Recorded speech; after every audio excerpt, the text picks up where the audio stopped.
Hello. Anyway, nag-dusting ako. Ito yung ginagamit ko sa dusting. Kabalo mo guys na nag-email sa ang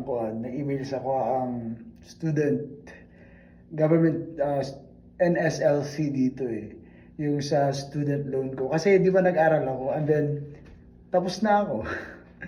Natapos ko na yung kurso ko na business administration. Actually 2 years siya eh. So, syempre, di ba, may mga loan kami, or ako, nag-loan ako sa government. So, huwag nyo nang itanong kung magkano yung loan ko. Kasi malaki yung loan ko. I feel habang buhay ko na siya bayaran sa gobyerno. So, for now, di ko alam kung magagamit ko siya. Pero, still, pinaprocess ko pa din naman eh. Na unta, magamit na ako siya para at least magkaroon ako ng lighter job. Lighter job or office work. Pero hindi kasi ako masyado ganun ka-expert sa computer eh. Kasi hindi naman talaga ako man in computer eh. So, depende na lang nito. Anyway, nag-email sa ko ang government kasi kuan manggod ko kanang sa tawag ani kanang di ba nag-apply mako consumer proposal program. So, dapat magod after 6 months from graduation or nung natapos ko yun, actually this month tapos ko. So, 6 months after, mag-start na akong bayad para sa akong utang. Pero nag-email sa ko ang government na syempre may consideration kasi, di ba, medyo nabaon ako sa utang. Kaya nag-apply ako ng consumer proposal.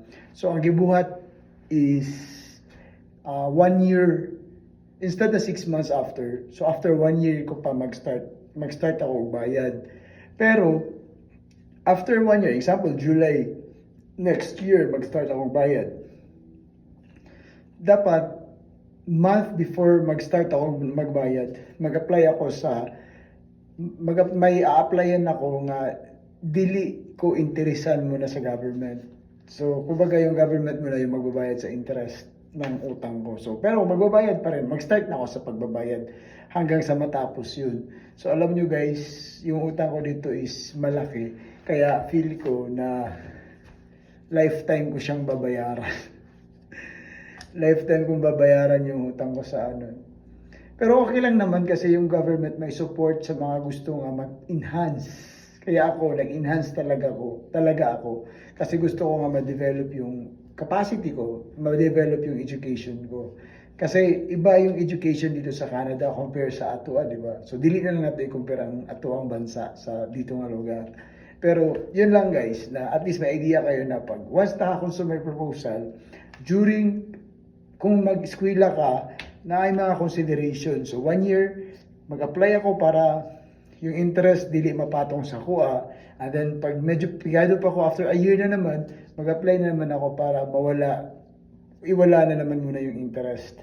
So yun lang, hanggang sa maging makarecover na ako. Hopefully makarecover ako, no? Iba kasi yung life dito eh. Iba, alam mo, yung expectation versus reality nung nasa Pilipinas ako. Ito yung gusto ko sana, ito yung nakikita ko. Pero pag nasa realidad ka na pala, iba siya. Kaya yun, ito yung realidad ng buhay namin dito. 'Di ba? Daming trabaho para makabayad sa mga billings. Pero syempre, ang anak mo yun itong life. Wala man tayo ways para mangurakot dali. So mga lang ito guys, at least magka-idea kayo with regards sa buhay-buhay namin dito sa bansang Canada. Maglilinis muna ako. Nasa condo kasi ako ngayon eh. Tapos nag-dusting ako. So ito yung ginagamit ko pag nagda-dusting ako, di ba? Para dili mo sakit kasi sa kanang mga ubos gali sa kanang mga ubos gali sa mga haligi-haligi, sakit kayo na sa imong hawak kung imong gamitan og trapo and then dako kay siya nga area. So eto, gumaganon-ganon lang ako. Mga ganito, di ba? So dili kay siya sakit sa kuan. Tigulang na biya no. So bye guys, until next time.